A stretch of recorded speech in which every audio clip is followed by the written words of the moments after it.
tiba ya ujinga ni kuuliza. Assalamu alaikum wa rahmatullahi wa barakatuhu. Alhamdulillahi rabbil alamin, wassalatu wassalam ala ashrafil mursalin sayyidina Muhammadin khatamin nabiyyin wa imamil mursalin wa alihi wa sahbihi ajma'in. Amma ba'd, baada ya kumshukuru Allah subhanahu wa ta'ala sambamba na kumtakia rahma na aman kiongozi wa umma na si mwingine ni Bwana Mtume Muhammad sallallahu alayhi wa alihi wasallam. Ndugu yangu katika imani, nikukaribishe tena kwa mara nyingine katika kipindi chetu Shifaul Ayyi, tiba ya ujinga. Kwa idhni yake Allah tabaraka wa taala, leo tutakwenda rasmi kuigusa topiki inayohusiana na masala mazima ya talaka. Na leo katika masala mazima ya talaka, kitu tutakachokwenda kukieleza, kitu namba moja ni vigawanyo vya talaka, na kitu namba mbili ni hali za talaka. Lakini katika vigawanyo tutasummarize kwa kupita kugusa katika baadhi ya kigawanyo kimoja baada ya kingine, na baada ya hapo tutaingia in deep zaidi kuelezea hali za talaka. Katika vigawanyo vya talaka takriban vipo vigawanyo visivyopungua vitano. Katika vigawanyo vya talaka, talaka imegawanyika katika vigawanyo visivyopungua vitano, lakini kwa mujibu wa akwali za wana wa chuoni, wapo walioonelea kwamba talaka ina vigawanyo viwili, wapo walioonelea talaka ina vigawanyo vitatu, na wapo walioonelea talaka ina vigawanyo vinne, na wapo walioonelea kwamba talaka ina vigawanyo vitano. Lakini almuhimma, hebu twende na fikra hii, kauli inayoeleza vigawanyo vitano katika upande wa talaka. Kigawanyo namba moja ni talaka inaitwa rujua, talaka inayotoa fursa ya kurejea, mume kumrejea mkewe. Hicho ni kigawanyo namba moja. Kigawanyo namba mbili, kuna talaka inayoitwa talaka bain, isiyokuwa na rejea, ambayo sisi leo tunaita kwamba ni talaka tatu. Lakini katika talaka hii isiyokuwa na rejea imegawika pia katika sehemu mbili. Kitaalamu inaitwa talaka bain na imegawanyika katika vigawanyo viwili. Kigawanyo cha kwanza ni bainunatu sughra na kigawanyo cha pili ni bainunatul kubra. Kuna hali ya kumnyima fursa mume kuto kumrejea mkewe katika kigawanyo hiki cha pili. Namba moja ni kwamba kukosekana fursa kwa mume kumrejea mkewe katika bainunatu sughra baada ya kuwa mwanamke huyo amemaliza eda yake, ameachwa kwa talaka ambayo inatoa fursa ya kurejewa mwanamke, lakini mume akaenda na jambo hilo mpaka mwanamke huyo akamaliza eda yake. Sasa huyu bwana hatakuwa na fursa ya kumrejea huyu mwanamke, bali fursa atakayokuwa nayo ni kumwoa kwa ndoa mpya.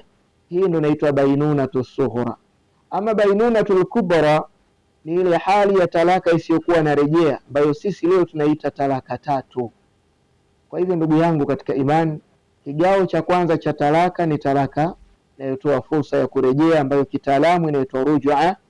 Kigawanyo namba mbili ni talaka inayoitwa bain, isiyotoa fursa ya kurejea, lakini kama tulivyoeleza imegawika katika pande mbili. Pande ya kwanza ni mwanamke kuolewa kwa ndoa mpya, pande ya pili ni mwanamke kuto kuweza kuolewa mpaka olewe na mtu mwingine, baada ya hapo waachike kwa sababu zao, si kwa kutengeneza tu janja janja.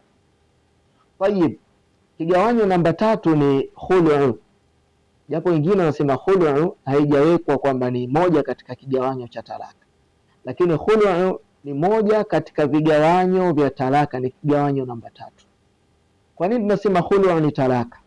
Khulu ni talaka baada ya kuifuatilia zaidi na kuimakini zaidi kauli ya Mtume baada ya kuwa mmoja kati ya wanawake ambaye aliona tabia mbaya kwa mumewe, vitu ambavyo vinavyomchukiza kupelekea kuivuruga dini yake, akaenda kumweleza Mtume Muhammad sallallahu alayhi wa alihi wasallam. Mtume sallallahu alayhi wasallam alimuuliza maswali huyu mwanamke, uko tayari kumrejeshea kile alichokupa? Mwanamke akasema naam. Mtume akamrejea yule mwanaume akamwambia, pokea katika kile ambacho alichompa. Baada ya hapo, watalliqaha tatliqatan, achana naye.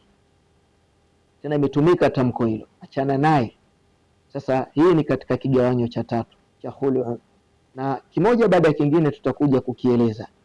Kigawanyo namba 4 ni adhihar. Dhihar ni ile hali ya mume kumfananisha mkewe na mama yake.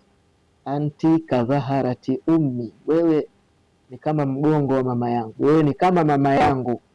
Leo ndugu zangu katika imani, maneno husemekana, mtu akamwambia mkewe, sogea hapa mama yangu, niambie mama yangu kadha wa kadha. Sasa hii ndugu yangu katika imani, kisheria ni kwamba baada ya kuyatamka maneno hayo hutokuwa na fursa ya kumkaribia mkeo, umeshajiharamishia, maana tayari umeshamkataa baada ya kuzungumza maneno kama hayo.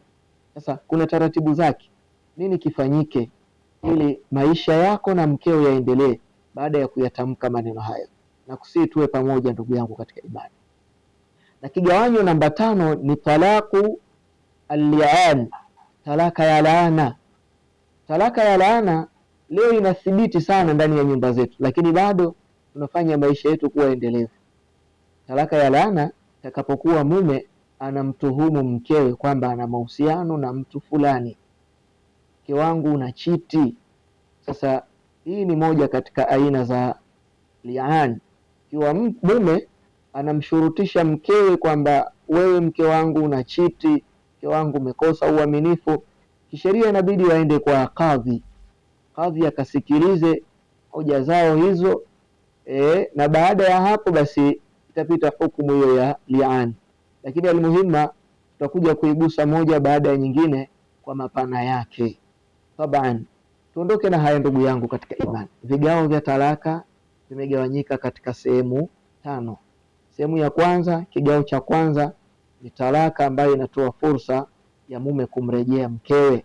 Hii ni talaka moja ama talaka ziwe 2, lakini fursa hiyo inapatikana ndani ya kipindi cha eda, kabla mwanamke hajamaliza eda yake.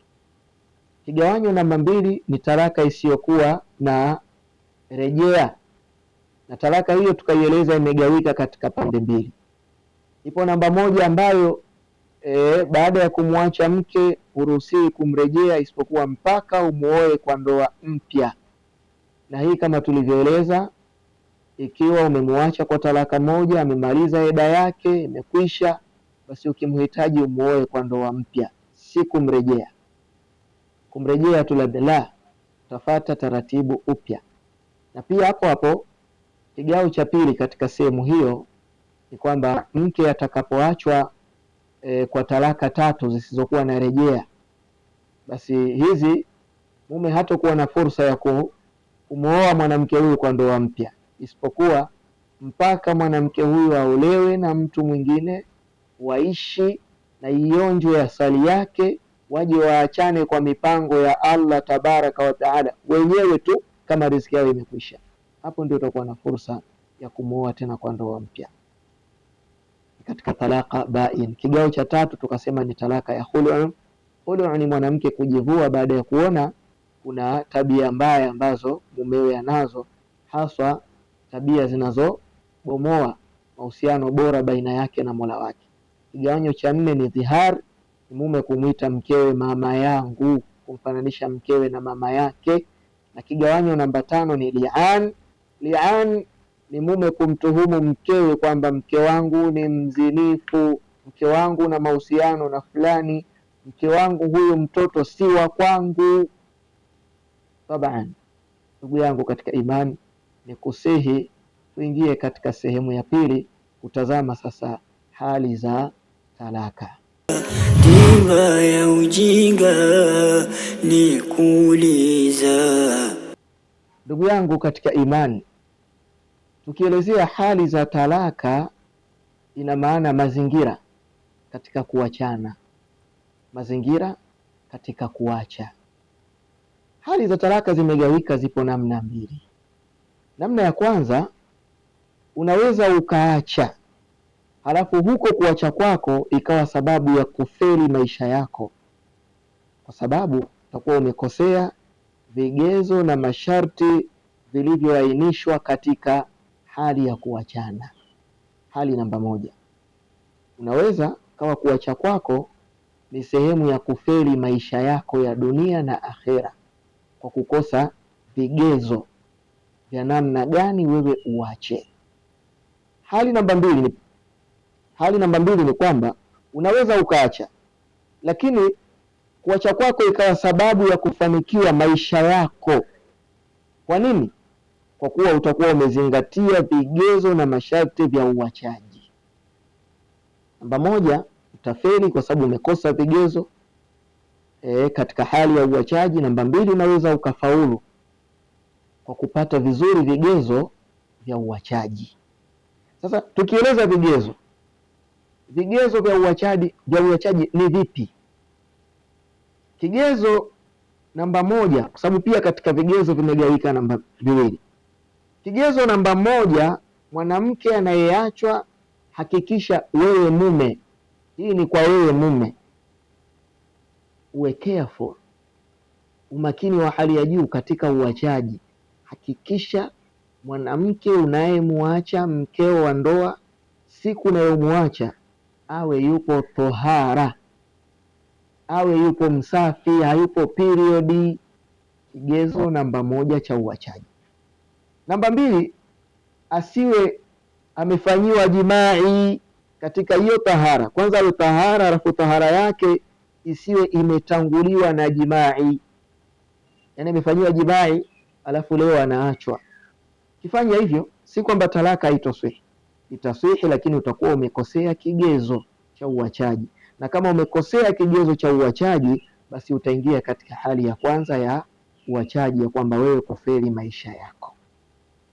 Ndugu yangu katika imani, ile hali ya kwanza tuliyoeleza ambayo inaweza ikakufelisha maisha yako, kwa mujibu wa mafunzo ya Bwana Mtume sallallahu alaihi wasallam, hali hii ya kwanza inaitwa ni hali ya bid'a.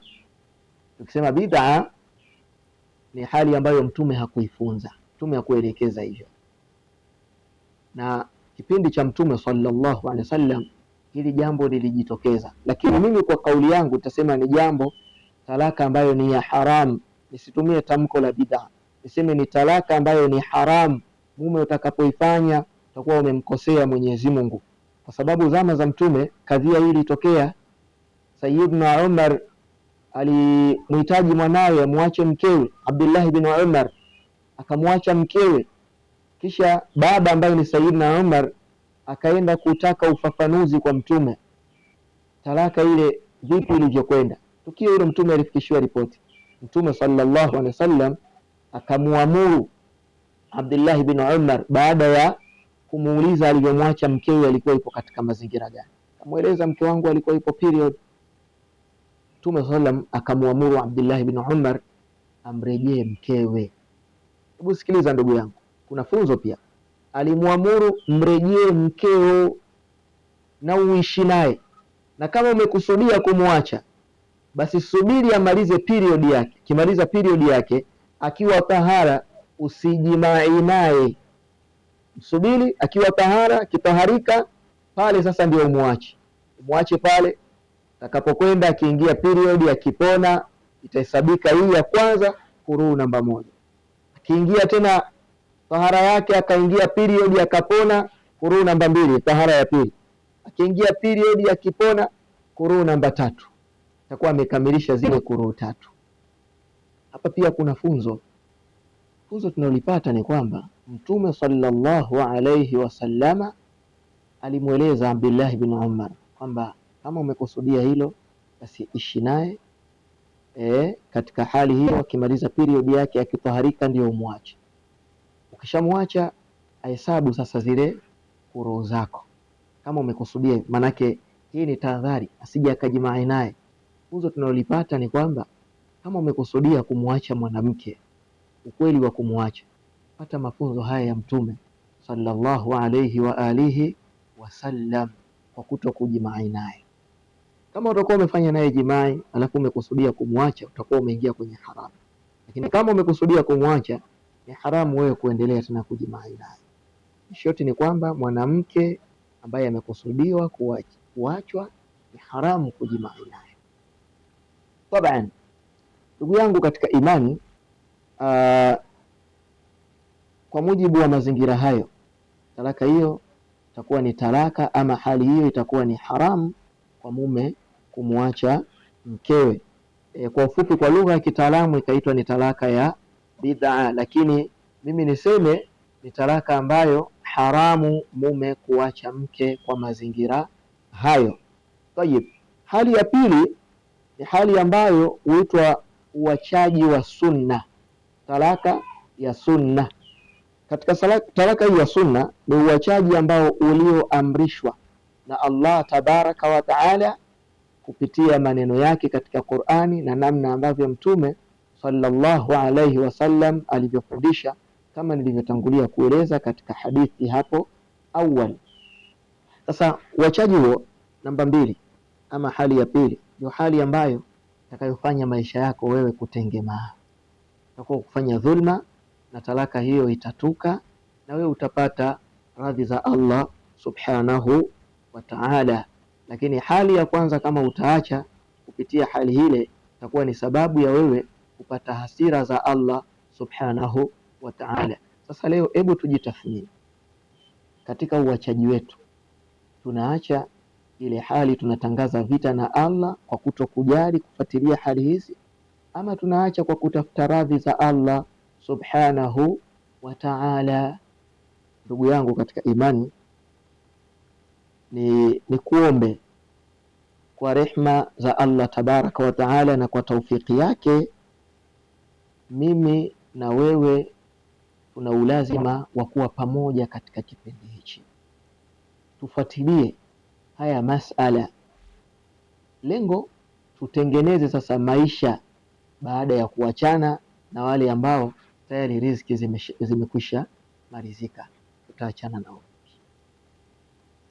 Kwa hivyo nikusihi ndugu yangu katika imani, baada ya hapa kipindi kitakachofuata bado tutaendelea kuishi katika hali hizo hizo za talaka, na kama tutaendelea kuishi katika hali hizi hizi za talaka, niombe usikivu na utulivu na ufuatiliaji wa darasa hii.